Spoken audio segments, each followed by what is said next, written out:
Hi everyone, welcome to my video on positive discipline in the early child care learning environment. Positive discipline, is that different from punishment? Yeah, it's pretty different. What is positive discipline? Well, it is when we try to guide children away from behavior that we don't want and towards behavior that we do want without cutting them down, without making them feel bad, without making them feel like they can't make mistakes or that because they made a mistake that makes them bad. I'm sure somewhere along the line you've probably heard somebody say to some child, it's not that you're bad, it's that your choice was bad. But how we respond to choices that children make can make them feel like they are bad, especially for the very, very young. Our infants and our toddlers, they are still forming their sense of self. This is critical for them right now in this time in their lives. It is critical that the people that are around them are treating them with as much empathy and as much respect as possible, because they are forming their self-image. This is going to impact their self-esteem for the rest of their lives. And that is why positive discipline, positive behavioral guidance is so important right now. It's important for all children of all ages, but especially right now.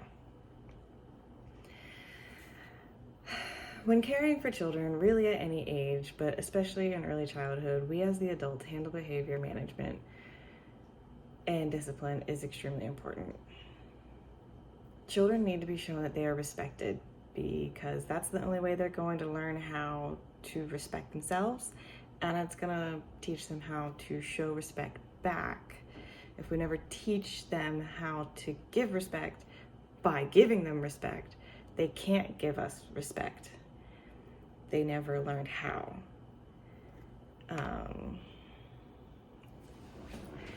So why should punishment not be part of the early child care program?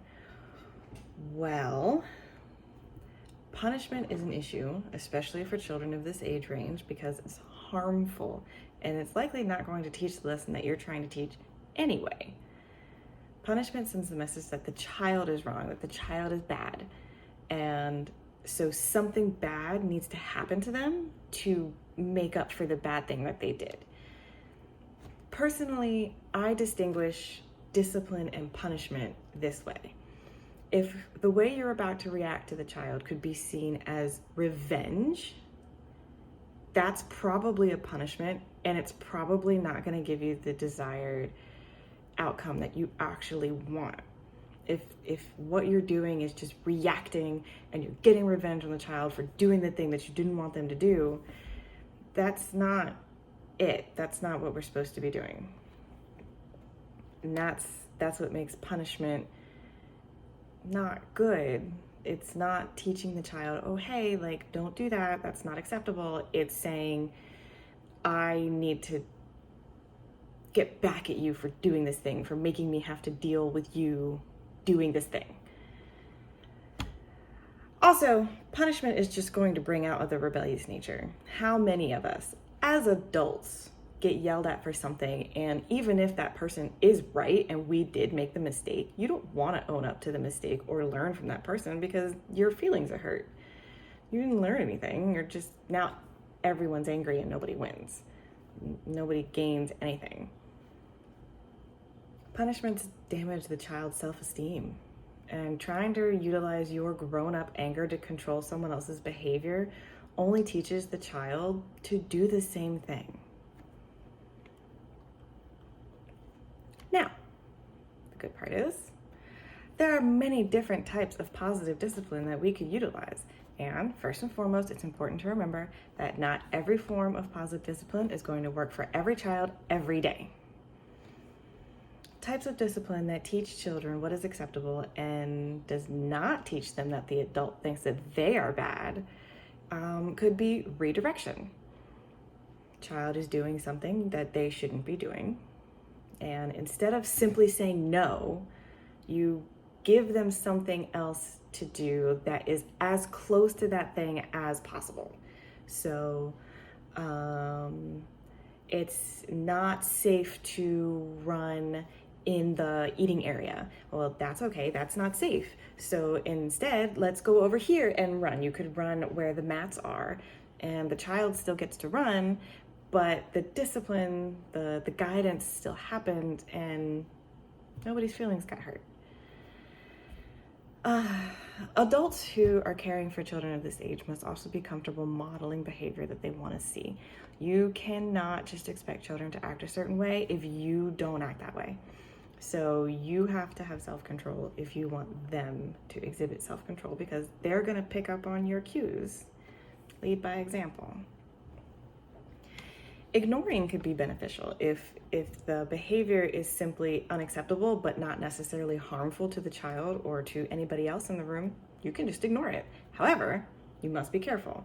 If you choose to use ignoring as an option, you have to give that attention back somewhere else.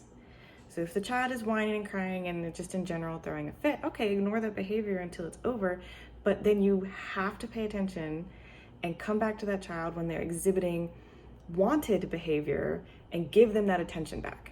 You can't just take it and never give it back. That's going to create a different behavioral problem later. Really, with positive discipline, it's going to come down to replacing. You have to give back whatever it was that you took. When you stop one behavior, give them something that they can do. When you have to say no, give them a yes. When you have to withhold attention, you have to give the attention back. Balance. And at the beginning of it all, you have to define the unacceptable behavior. And that's going to depend on the age of the children and the specific children. That's going to take observation, and the definitions might change, and that's okay. Be mindful of the children you are caring for. Obviously, an infant crying because their diaper is soiled isn't unwanted behavior, it's communication. But the toddler who's throwing cars at their peer, that is unwanted behavior. And in that moment, you're gonna wanna step in. Hey, I can't let you throw the cars at our friend. That would hurt. Do you want to throw this fuzzy ball at the wall? Positive discipline. There are many different positive discipline tactics, and you just have to try them with each child on each day until you find the one that works, but one will work. I hope this was helpful. Here's my references. Have a good day.